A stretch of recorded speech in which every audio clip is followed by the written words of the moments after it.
오늘부터 열흘 정도 있으면 우리 임직 예배를 드립니다. 이제 장로님들 또 안수집사님들, 권사님들을 세우는 임직 예배가 있습니다. 여러분, 교회에는 이렇게 목사, 장로, 안수집사, 권사, 서리집사 이런 그 직분자들이 있습니다. 여러분은 이 교회의 직분에 대해서 직분이 무엇이라고 생각하십니까? 이 직분이 왜 있는지에 대한 성경적인 답은 우리가 조금 후에 함께 말씀을 나누겠습니다. 그보다는 이런 측면을 한번 생각해 보기를 바랍니다. 요즘 교회의 직분이 사회적으로 인정받을 수 있는 신분 상승에 어떤 감투가 되고 있지 않는가라는 생각을 해봤습니다. 역대 대통령 중에 두 분이나 장로님들이 대통령이 되셨습니다. 이런저런 이유 때문에 어떤 분들에게는 신분 상승 효과나 또는 그 사람의 인격 수준을 보장하는 어떤 감투가 되고 있지 않는가라는 생각을 하게 되었습니다. 생각해 보십시오. 자녀를 결혼시킬 때 아무개 성도님의 아들, 아무개 성도님의 딸, 이것보다는 아버님이 장로님이시래요, 어머님이 권사님이시래요. 왠지 이렇게 그 믿음이 가지 않습니까? 왠지 그 집안에 내 자녀를 보내면 참 좋겠다라는 생각이 이렇게 저절로 이렇게 듭니다.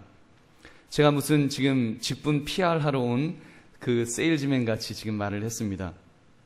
지금 말씀드린 부분들, 장로님, 권사님, 안수집사님 하면 무엇인가 그래도 좀 이렇게 신앙적으로 있어 보이고 믿음직스럽게 느껴지는 그것은 참 좋은 일입니다. 그렇게 긍정적인 생각이 드는 이유는 그래도 역대 믿음의 선배님들이 장로님답게 또 권사님답게 안수집사님답게 처신을 잘하셨기 때문입니다. 사실 세상 사람들이 어떻게 장로를 알고 집사를 알고 권사를 알겠습니까?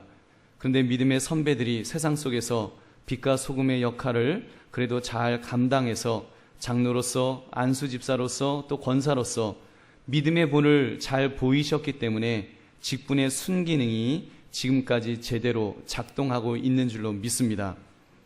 자, 여기까지는 이제 좋은데 이제부터가 문제입니다. 그렇게 직분에 대한 좋은 이미지를 가지고 10년, 20년, 30년 이제 한국 기독교 역사가 100년이 넘어가면서 직분이 가지는 순기능과 함께 역기능적인 면이 나타나기 시작합니다. 그것은 직분이 하나의 감투가 되고 있는 그런 그 점입니다. 그러다 보니까 임직을 해도 꼭 교회 건축을 앞에 두고 임직 선거를 하고 또 성도들의 투표에 의해서 이렇게 선출된 임직자들에게 일정액을 정해놓고 이렇게 거의 반강제적으로 헌금 명목으로 돈을 요구하는 행태까지 벌어지는 것이 현실입니다. 그러다 보니까 이게 무슨 중세시대 그 성직 매매같이 교회의 직분을 돈 주고 사느냐라는 말까지 나오는 시대를 우리가 살고 있습니다. 또 그렇게 해서 내가 돈으로 산 감투이니 그 직분을 받은 후에는 사람이 돌변을 합니다. 마치 국회의원처럼 선거 전에는 굽실거리다가 일단 임직이 되고 나면 얼마나 뻣뻣해지는지요. 국회의원들이야 4년마다 선거를 하니까 그래도 4년에 한 번씩은 겸손을 회복할 제동장치가 있습니다만 교회 직분은 어떻습니까? 이름하여 항존직, 다시 말하면 종신직입니다. 한 번 장로는 영원한 장로요, 한 번 권사는 영원한 권사입니다. 이러니 제동장치도 없이 한 번 교만에 빠진 사람은 죽을 때까지 거들먹거리며 교회를 어지럽히다가 하나님 앞에 가서 무릎 꿇고 손 들고 있어야 할 것입니다. 여러분, 근데 감사한 것은 그래도 우리 한강교회는 그렇지 않은 줄로 믿습니다. 지난번 임직 때에도 우리가 헌금을 강요하지 않았습니다. 일정액을 정해주지도 않았습니다. 마침 교회 엘리베이터 및 리모델링이 있는 관계로 모든 성도들과 함께 우리가 힘 닿는 데까지 이렇게 그 헌금을 했을 뿐입니다. 이번에도 마찬가지입니다. 장로님들과 여러 번 의논하면서 공통된 결론은 늘 한 가지였습니다. 우리 교회는 임직을 가지고 헌금을 강요하지 않는다. 더구나 헌금액을 정해놓고 반강제적으로 요구하는 행위는 절대로 하지 않는다. 이것이 저뿐만이 아니라 모든 장로님들의 공통된 생각입니다. 이 원칙에는 변함이 없습니다. 여러분, 그런 점에 있어서 저는 우리 장로님들을 존경합니다. 우리 한강교회는 적어도 임직자를 세우는 일에 있어서 의식을 가지고 원칙을 세워나가는 교회임에 자부심을 가지시기 바랍니다. 사랑하는 성도님들, 임직을 받으시는 분들이나 또 받지 않으시는 분들이나 우리 모두 반드시 생각해야 될 것이 있습니다. 그것은 직분이 결코 감투가 아니라는 점입니다. 직분은 결코 내가 얼마나 대단한 존재인가를 증명해주는 성적표가 아닙니다. 여러분 중에는 임직 받으시는 분들보다 더 신앙적으로나 인격적으로 훌륭하신 분들도 틀림없이 계실 것입니다. 임직 받으시는 분들이 100% 준비되어 흠없고 정결한 분들이 아닙니다. 솔직히 디모데전서 3장 8절부터 나오는 집사의 자격에 합격할 만한 분이 과연 얼마나 되실까요? 제가 한번 읽어보겠습니다. 이와 같이 집사들도 정중하고 일구이언을 하지 아니하고 술에 임박이지 아니하고 더러운 일을 탐하지 아니하고 깨끗한 양심에 믿음의 비밀을 가진 자라야 할지니 이에 이 사람들을 먼저 시험하여 보고 그 후에 책망할 것이 없으면 집사의 직분을 맡게 할 것이요 여자들도 이와 같이 정숙하고 모함하지 아니하며 절제하며 모든 일에 충성된 자라야 할지니라. 아멘. 어떻습니까? 제가 감독의 직분 한번 읽어볼까요? 감독 즉 장로의 직분에 대해서 한번 읽어볼까요? 솔직히 목사라고 여기에 걸리지 않겠습니까? 여러분, 자격이 다 갖추어졌기 때문에 직분을 맡기는 것이 아닙니다. 그러니 우리 제발 오해하지 맙시다. 그 직분을 받았다고 마치 무엇이 된 것인 양 목이 뻣뻣해지면 결국 목 디스크만 옵니다. 그저 우리 모두는 하루에도 수십 번씩 안녕하세요 하면서 먼저 90도 인사하면 여러분 목에도 좋고 척추에도 좋고 건강하게 사실 줄로 믿습니다. 그렇다면 도대체 무엇을 위한 직분일까요? 무엇을 위한 직분입니까? 세 가지로 성경은 말씀합니다. 첫째, 직분은 교회를 세우기 위해 주신 것입니다. 11절 12절 말씀 우리 한번 같이 읽어보겠습니다. 시작. 그가 어떤 사람은 사도로, 어떤 사람은 선지자로, 어떤 사람은 복음 전하는 자로, 어떤 사람은 목사와 교사로 삼으셨으니 이는 성도를 온전하게 하여 봉사의 일을 하게 하며 그리스도의 몸을 세우려 하심이라. 아멘. 여러분, 문장의 주어가 무엇입니까? 이 문장에서 주어는 그가가 되겠죠. 그가 누구십니까? 예수 그리스도, 예수님이십니다. 목적어는 무엇입니까? 어떤 사람이 되겠죠. 동사는요, 삼으셨으니. 그럼 이렇게 정리될 수 있습니다. 예수님이 어떤 사람을 삼으셨다는 말입니다. 무엇으로요? 사도로, 선지자로, 복음 전하는 자로, 목사로, 교사로, 그 밖에 장로로, 권사로, 집사로 이렇게 세우실 것입니다. 왜 삼으셨을까요? 12절은 목적절입니다. 성도를 온전하게 하여 봉사의 일을 하게 하며 그리스도의 몸을 세우려 하심이라. 아멘. 한마디로 예수님께서 교회를 세워가기 위하여 직분자를 삼으십니다. 여러분 믿으십니까? 한번 따라 하시기 바랍니다. 직분은 내가 잘나서 내가 얻어내는 것이 아니다. 직분은 못났어도 예수님이 일시키시려면 세워주신다. 믿으시면 아멘 하시기 바랍니다. 여러분, 그러므로 직분자는 일꾼으로 세우는 것입니다. 저는 그런 면에서 한국교회가 앞으로 직분의 호칭을 좀 바꾸어야 할 때가 되지 않았는가 생각합니다. 언어라는 것이 그렇습니다. 언어는 굉장히 이 시대적인 유행을 탑니다. 이 말은 언어는 그 단어에 그 시대 정신을 이렇게 담고 있다는 말입니다. 하나의 그릇과 같습니다. 시대가 바뀌면 속에 담겨있는 그 내용물이 조금씩 바뀌게 됩니다. 과거에는 목사, 장로, 권사, 안수집사 하면 섬기는 자, 헌신하는 자 이런 내용을 담고 있었습니다. 근데 요즘에는 장로, 권사, 안수집사 하면 신앙생활 좀 열심히 하면서 오래 했으면 반드시 따야 하는 감투 정도로 의미가 퇴색되고 있지는 않는지요. 그러니 그 직분을 팔겠다는 사람도 나오고 사겠다는 사람도 나오는 것입니다. 여러분 얼마나 한심합니까? 그래서 이제는 그 호칭 빼고 좀 다르게 부르면 좋겠다는 생각을 한번 해봤습니다. 장로는 큰 머슴, 권사는 여자 머슴, 안수 집사는 남자 머슴, 목사는 뭐 할까요? 입 큰 머슴. 여러분 용서하시고 들으십시오. 직분을 폄하하려고 우스갯소리로 하는 말이 아닙니다. 직분의 참 의미를 되새겨 보자는 말입니다. 여러분 만약 머슴이라는 단어를 붙인다면 사실 머슴이라는 단어는 종이라는 말 아닙니까? 종하고 같은 말입니다. 그런 의미가 담겨지면 감투보다는 섬김의 느낌이 더 많이 이렇게 오지 않습니까? 아무개 목사, 아무개 장로보다는 이 큰 머슴 이러면 섬기는 분이구나 이런 느낌이 좀 더 올 것입니다. 여러분 그런 면에서 우리가 한번 정말 직분을 바라볼 때, 직분을 맡을 때 내가 섬기는 자라고 하는 이 의식이 있어야 할 줄로 믿습니다. 여러분 그러므로 다시 말씀을 드립니다. 직분은 내가 얻어내는 감투가 절대로 아닙니다. 직분은 예수 그리스도께서 우리 한강교회에 필요하여 맡기시는 일꾼의 호칭인 줄로 믿습니다. 즉 한강교회에서 누구보다도 몸 던져 헌신하라고 순종하라고 주신 직분인 것입니다. 사랑하는 성도님들, 교회에는 수많은 양들이 있습니다. 그 양들은 갈 바를 알지 못하고 때로는 너무 연약해서 자기 손으로 밥도 먹을 수가 없는 그런 양들이 있습니다. 눈이 어두워서 자꾸 딴 길로 가는 양들도 있고요. 이제는 나이가 들어서 다리에 관절염이 생겨 절뚝거리는 양들도 있습니다. 조금만 놓아두면 뒤처지고 넘어집니다. 목사가 혼자서 감당하기에는 도저히 할 수가 없습니다. 그래서 하나님께서 한강교회에 여러분들을 머슴으로 세우시는 줄로 믿습니다. 머슴이 듣기 싫으시면 작은 목자라고 할까요? 작은 목자들이 되어서 함께 교회를 세워나가고 함께 정말 그 영혼들이 실족하지 않도록 그들을 붙들어 주라고 이렇게 직분을 맡기시는 줄로 믿습니다. 하나님이 세우시는 것이기 때문에 그러므로 모든 직분은 항존적입니다.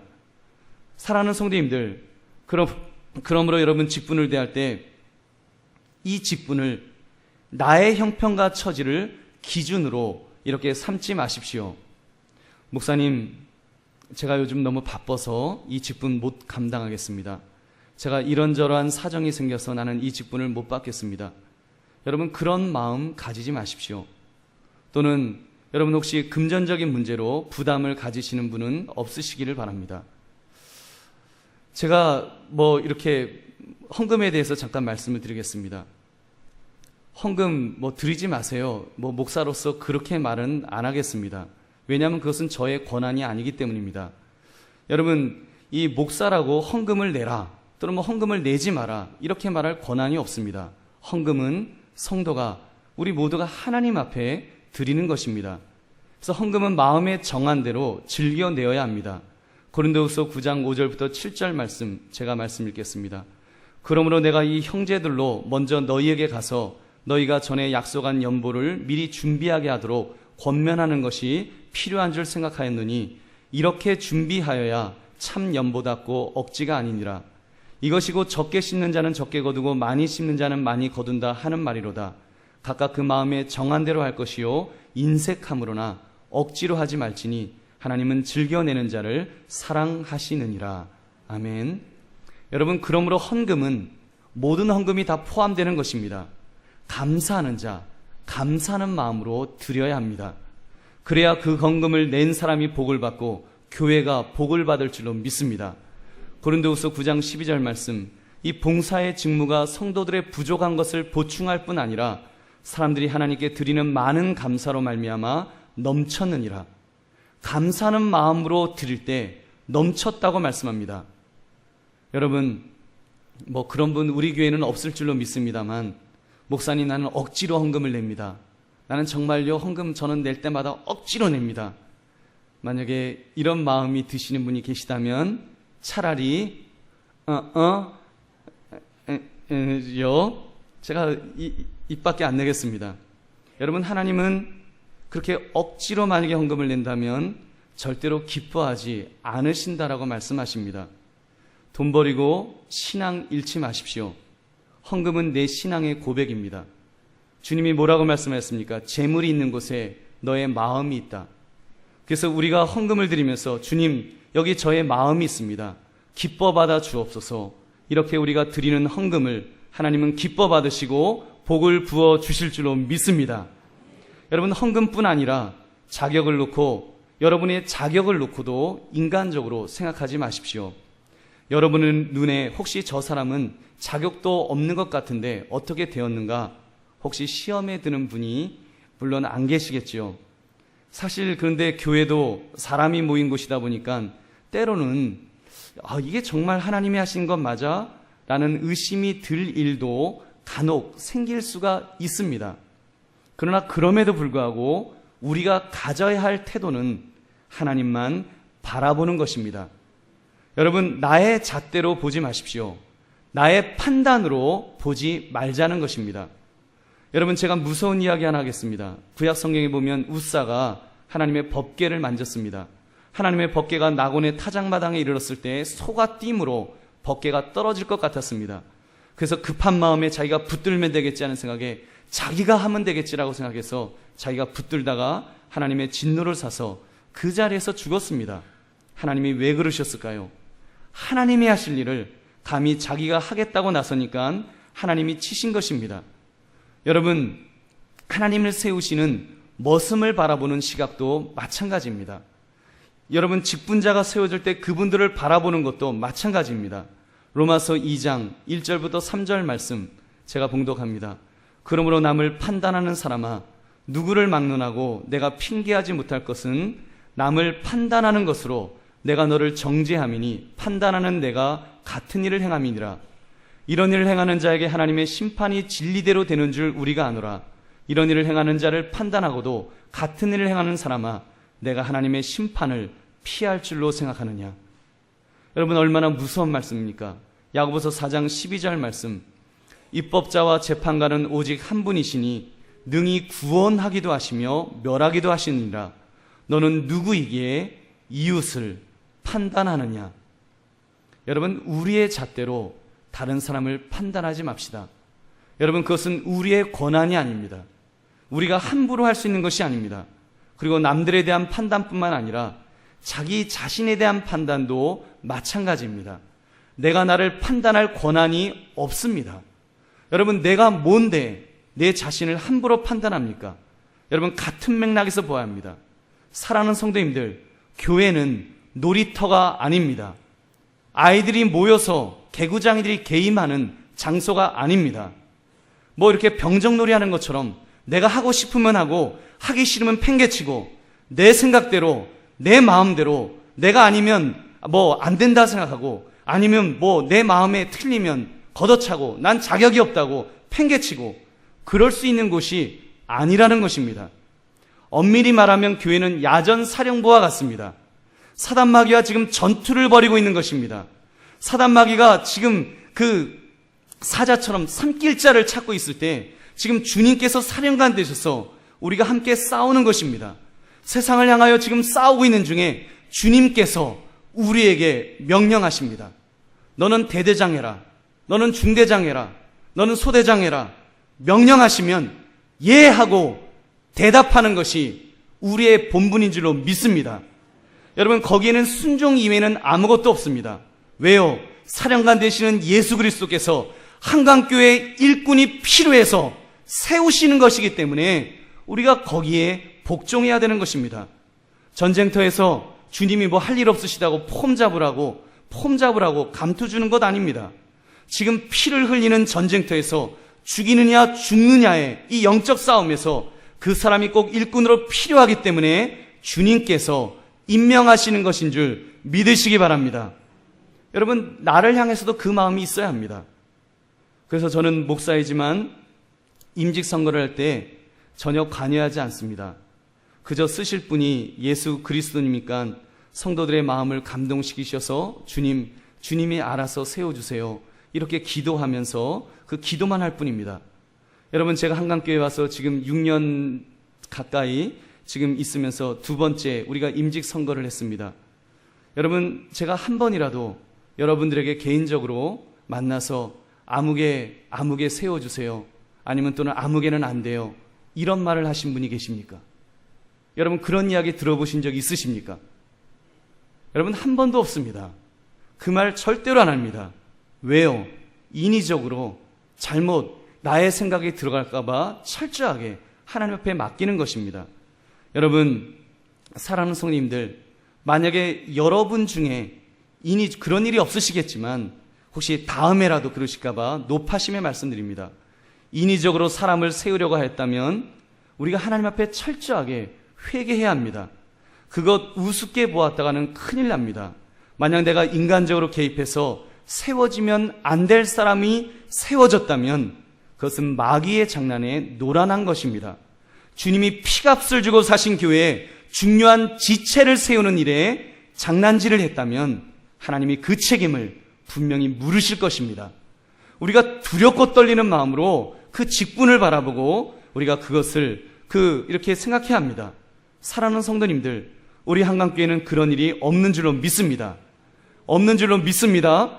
앞으로도 더 없을 줄로 믿습니다. 그러나 여러분, 혹시라도 인간적인 모습이 조금 보이더라도 하나님의 역사는 모든 것을 합력하여 선으로 이루시는 분인 줄로 믿습니다. 교회는 완전하지 않습니다. 완전한 의인들만 모여있지 않습니다. 그래서 쉽게 시험 들 수 있습니다. 그러나 그럴지라도 우리가 합력하여 선을 이루시는 하나님을 바라보는 것, 그것이 믿음입니다. 내가 뭘 바로잡으려고 할 일이 아닙니다. 하나님이 하시기를 기대하십시오. 그것이 하나님의 주권을 인정하는 참되게 믿는 자의 자세입니다. 그러므로 예수 그리스도께서 세우시는 직분에 대하여 우리는 아멘으로 순종하며 받을 뿐 아니라 그 직분자들을 예수님이 세우셨다는 것을 믿고 인정할 줄 아는 순종하는 우리 모두가 되시기를 주님의 이름으로 축원합니다. 둘째, 직분은 성장하라고 주신 것입니다. 성장하라고 주셨습니다. 우리 13절 14절 말씀 함께 읽겠습니다. 시작.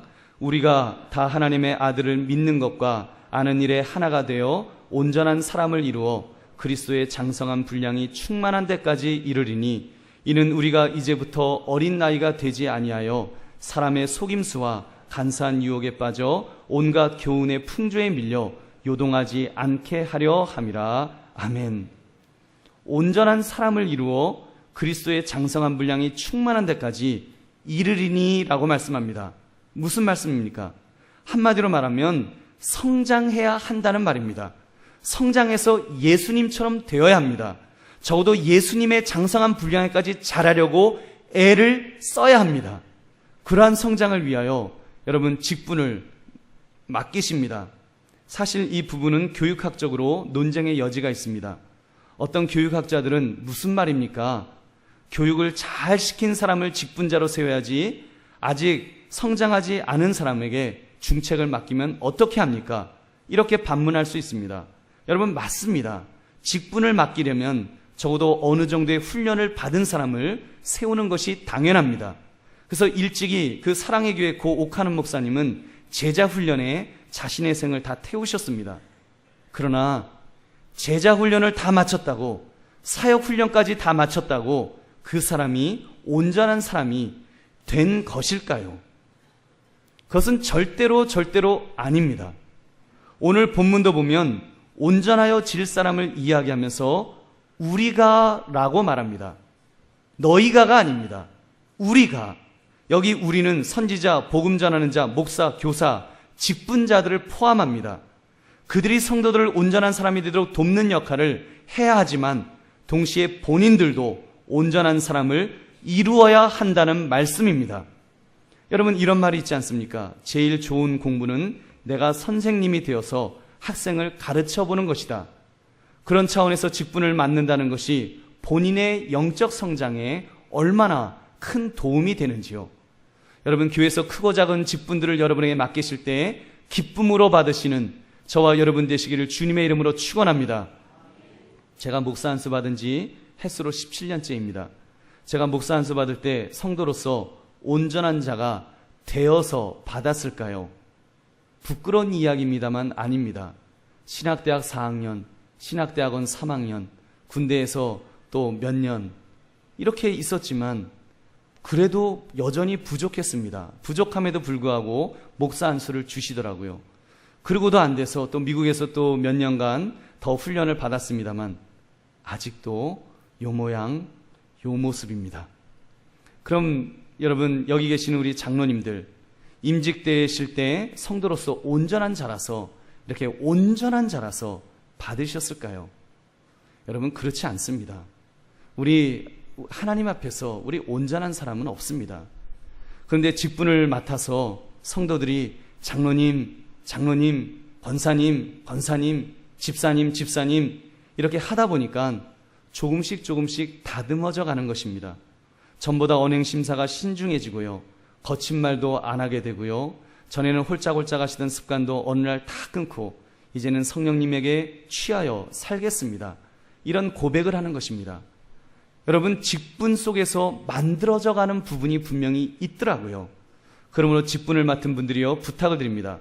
여러분들에게 직분을 맡기신 이유는 일하라고, 일하면서 성장하라고 세우신 줄 믿으시기 바랍니다. 제가 분명하게 말씀드릴 수 있습니다. 성장은 일을 할 때, 봉사할 때, 그때 일어납니다. 그냥 가만히 있는데, 그냥 성경 보고 기도만 하고 손끝 하나 까딱하지 않는데 성장했다? 그것은 거짓말입니다. 여러분, 절대로 성장할 수 없습니다. 그냥 ET처럼 될 것입니다. 왕눈이가 되고 눈이 툭 튀어나와서 눈만 이만해지고, 귀가 커져갖고 귀만 커져서 축 처지고, 거기다가 어떻게 되죠? 손가락 갖고 탁 이렇게 너 이러면서 그러고 있는 이상한 모습이 될 것입니다. 앞으로 직분을 맡으시는 여러분들, 그리고 이미 직분을 맡으신 분들, 예수님께서 여러분에게 어떤 일을 맡기시든지 열심히 충성하시기를 주님의 이름으로 부탁드립니다. 장로님이 되시는 분들, 또는 권사님이 되시는 분들, 안수진 집사님이 되시는 분들, 우리 한번 따라하시기 바랍니다. 우리 다른 분들도 모두 한번 따라하시기 바랍니다. 기도의 자리는 내 자리입니다. 예배의 자리는 내 자리입니다. 봉사의 자리는, 헌신의 자리는 내 자리입니다. 여러분, 결심이 되시면 아멘 하시기 바랍니다. 권사님들, 신방하십시오. 전도사님이 신방합시다 하시면 예 알겠습니다 하고 따라 나서야 합니다. 어떤 교회에서는 그런데요, 저의 나와바리가 아닌데요. 나와바리 아시죠? 무슨 조폭입니까? 나와바리가 있게. 감리교회 창시자인 요한 웨슬레는 이렇게 기도하였답니다. 세계를 나의 교구로 주옵소서. 세계를 나의 교구로 주옵소서. 우리도 그렇게 기도합시다. 보강동을 나의 구역으로 주옵소서. 용산구를 나의 구역으로 주옵소서. 서울을 나의 구역으로 주옵소서. 강원도를, 충청도를, 경기도를 나의 구역으로 주옵소서. 여러분, 이렇게 고백하시는, 기도하시는 우리 모두가 되시기를 바랍니다. 여러분, 권사님들, 제가 총회 헌법을 한번 읽어드리겠습니다. 권사의 직무. 권사는 당의 지도 아래 교인을 방문하되 병환자와 환난을 당하는 자와 특히 믿음이 연약한 교인들을 돌보아 권면하는 자로 재직해 회원이 된다. 뭐 하는 자라고요? 병환자와 환난을 당하는 자와 특히 믿음이 연약한 교인을 돌보아 권면하는 자입니다. 자, 지난 한 달 동안 권사님들 몇 명이나 신방하셨습니까? 몇 분에게 병원에 가보셨습니까? 여러분, 물론 여기에는 질서가 있어야 됩니다. 당의 지도 아래서 신방해야 됩니다. 또 우리 여전사님이 이렇게 안내를 해주시면 그 안내를 잘 따르셔야 됩니다. 여러분, 그런 속에서 순종하면서 우리가 나아갈 때 하나님께서 복을 주실 줄로 믿습니다. 순종이 제사보다 낫고 듣는 것이 순양의 기름보다 나은 줄로 믿습니다. 그래서 여러분, 우리 권사님들 꼭 신방하시는 우리 권사님들 되시기를 주님의 이름으로 축원합니다. 우리 피택 장로님들도 마찬가지입니다. 장로라는 직분이 행정적인 부분에 많이 수고를 하지만 현장이 있어야 합니다. 그것은 목사도 마찬가지입니다. 현장이 있어야 됩니다. 그 현장은 바로 신방의 자리입니다. 신방을 해야 교회의 현실을 알고 교인들의 처지를 알고 그래야 제대로 교회를 이끌어갈 수가 있습니다. 그래서 장로의 직무도 보면 교우를 돌보라는 조항이 절반을 넘게 차지하고 있습니다. 장로의 직무 5개 제가 읽어보겠습니다. 1. 교회 신령적 관계를 총찰한다. 2. 도리 오해나 도덕상 부패를 방지한다. 3. 교우를 신방하되 위로 교훈 간호한다. 4. 교인의 신앙을 살피고 위하여 기도한다. 5. 특별히 신방할 자를 목사에게 보고한다. 아마 우리 피택장님들 다 고시 볼 때 다 암기하셨으리라 믿습니다. 암기하셨죠? 네, 한번 서서 한번 외워보실래요? 여러분 어떻습니까? 그래서 우리 장로님들도 보면 간혹 예배 후에 병원에 입원한 분이 계시거나 할 때 신방을 가십니다. 앞으로 우리 병원 신방뿐 아니라 또 우리 남자 성도님들 돌보는 일에 애를 쓰시는 우리 장로님들 되시기를 부탁드립니다. 당회 때문에 시간이 없으시면 우리 당회 뭐 옮기지요. 옮겨도 좋습니다. 월요일 해도 좋습니다. 까짓거 제가 목사가 하루 안 쉬어도 되니까 하여튼 우리가 정말 교인들을 돌보는 일에 우리의 직분을 사용해야 될 줄로 믿습니다. 저는 목회를 하면서 이런 경험을 합니다. 그 직분을 맡은 분들, 영적으로 성장한 분들은 분명히 무엇이 달라도 다릅니다. 저는 장로님들이 목사님 왜 우리 집 신방 안 오셨어요? 저 삐졌어요. 이런 말씀을 하시는 분을 뵌 적이 없습니다. 왜요? 당신들이 섬기다 보니까 성장을 하는 것입니다. 성장을 해서 이제는 젖을 먹는 아이가 아니기 때문에 오히려 철들은 말씀을 하시는 것입니다. 목사님 안 오셔도 괜찮습니다. 제가 벌써 다 기도했습니다. 어떤 때는 목사인 제가 섭섭마귀가 들 정도로 얼마나 성숙한 모습을 보이는지 모릅니다. 여러분 그것이 옳습니다. 이렇게 하나님께서 직분은 여러분이 성장하라고 주신 줄 믿으시기 바랍니다. 제 말이 아닙니다.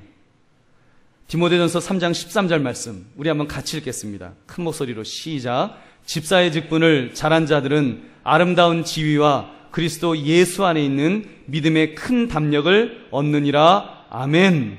무엇을 얻는다고요? 믿음의 큰 담력을 얻는다. 믿으시면 아멘 하시기 바랍니다.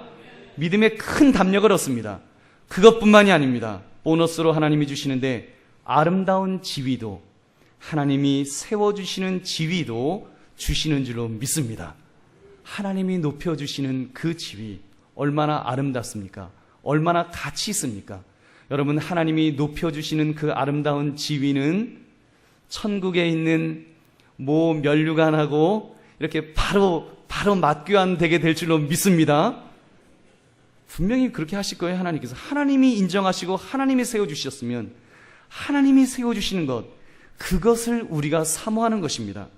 그러므로 여러분 우리 직분에 대해서 분명하게 정리합시다. 우리 다시 한번 따라 하시기 바랍니다. 직분은 잘했다고 주시는 상이 아니라 잘하라고 주시는 책임이다. 성장하라고 주시는 책임이다. 여러분 믿으시면 아멘 하시기 바랍니다. 그러므로 맡은 자에게 구할 것은 충성밖에 없습니다. 순정함으로 충성하시는 저와 여러분 되시기를 주님의 이름으로 축원합니다.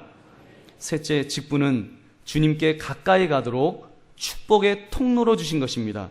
우리 15절 16절 말씀 함께 읽겠습니다. 시작. 오직 사랑 안에서 참된 것을 하여 범사에 그에게까지 자랄지라. 그는 머리니 곧 그리스도라.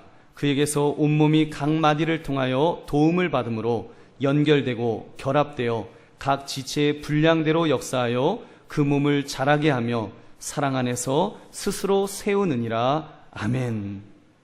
여러분 직분을 맡아 성장하다 보면 어떻게 되겠습니까? 각자 자기의 역할을 잘 감당하면 어떻게 될까요?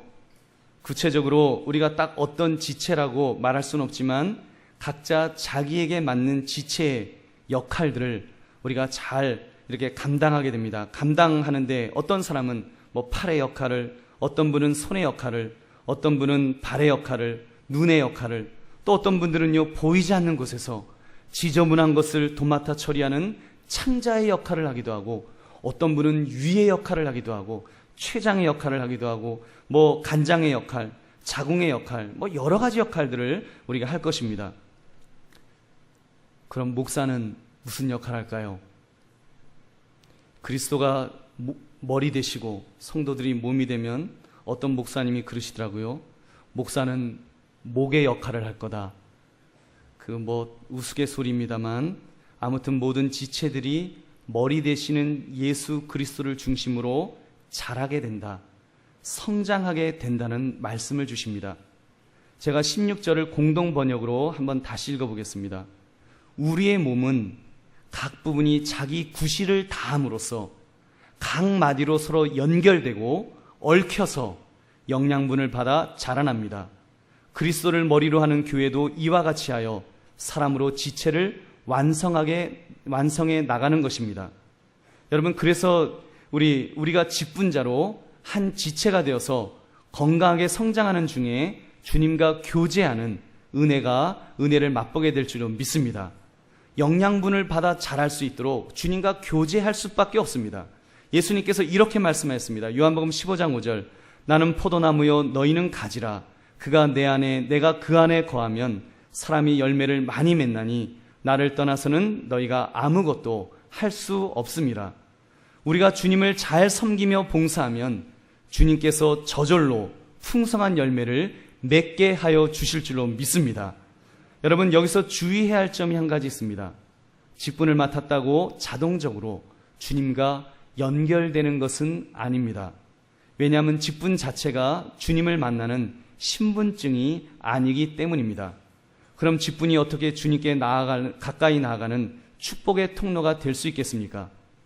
여러분, 직분을 맡았기 때문에 더 교회에 나오게 되고, 직분을 맡았기 때문에 순종하게 되고 충성하게 되고, 충성하다 보면 힘들고, 힘들다 보면 기도하지 않을 수 없습니다. 왜요? 안 하던 일 하는데 왜 안 힘들겠습니까? 직장에서 정말 힘들게 일하시다가 주일 하루 쉬는 날 교회 나왔는데 또 열심히 일해야 됩니다. 주중에도 나오라 그럽니다. 얼마나 힘들까요?